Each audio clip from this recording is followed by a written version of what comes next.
Assalamualaikum warahmatullahi wabarakatuh. Alhamdulillah wassalatu wassalamu ala asyrafil anbiya wal mursalin wa ala alihi washabihi wasallam ajmain. Amma ba'd. Ungkapan pertama, setinggi puja dan syukur kepada Allah Subhanahu wa taala yang mana Ia telah memberikan kita kesehatan maupun kesempatan agar kita bisa berhadir dan saling bertemu menyapa satu sama lain. Dengan nikmat dari Allah tersebut, alangkah baiknya kita membacakan alhamdulillahirabbil alamin.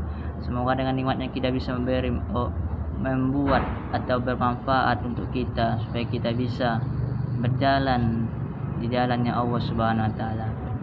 Salawat dan salam tak lupa-lupanya kita kirimkan ke arwah junjungan kita Nabi Muhammad SAW yang berlapaskan Allahumma sholli sayyidina Muhammad wa ala sayyidina Muhammad. Dia adalah provokator umat yang mengubah zaman jahiliyah menuju zaman Islamiyah, dari zaman kebodohan menuju zaman ilmu pengetahuan yang kita rasakan pada saat ini.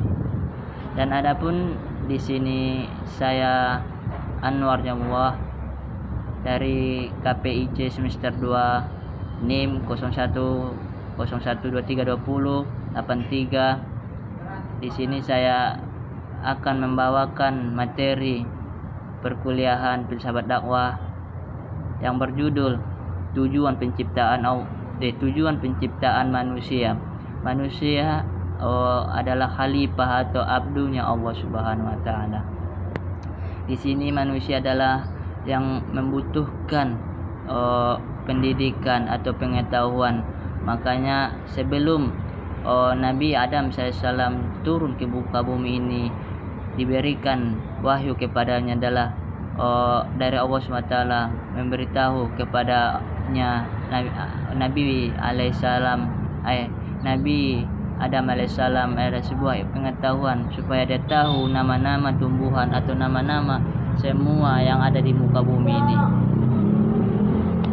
Setelah video ini setelah itu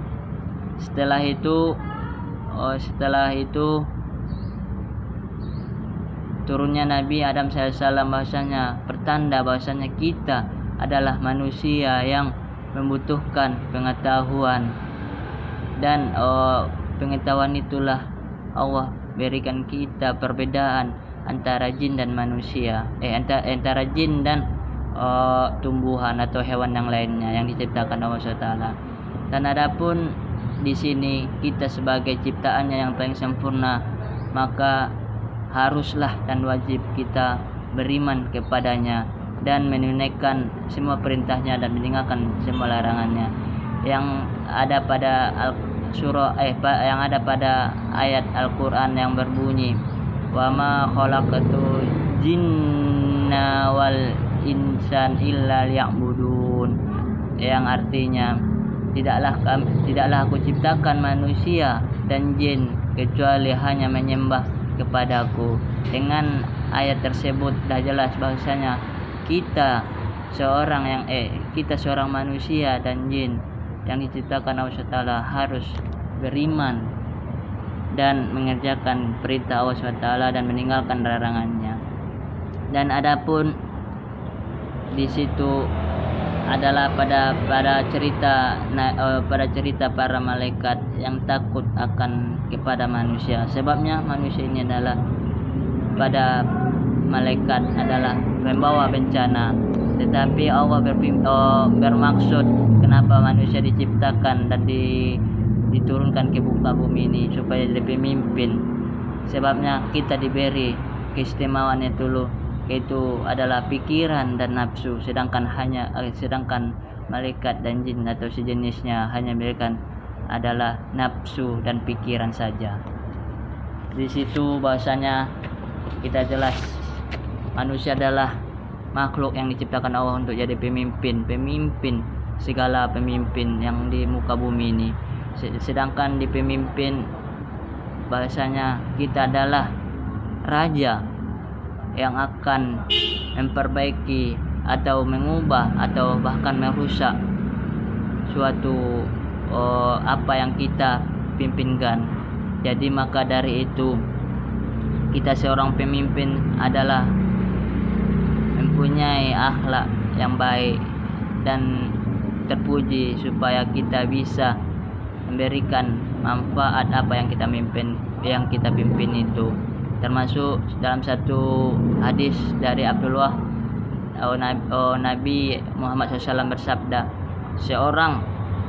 setiap kalian ini adalah bermakna manusia. Setiap manusia adalah pemimpin.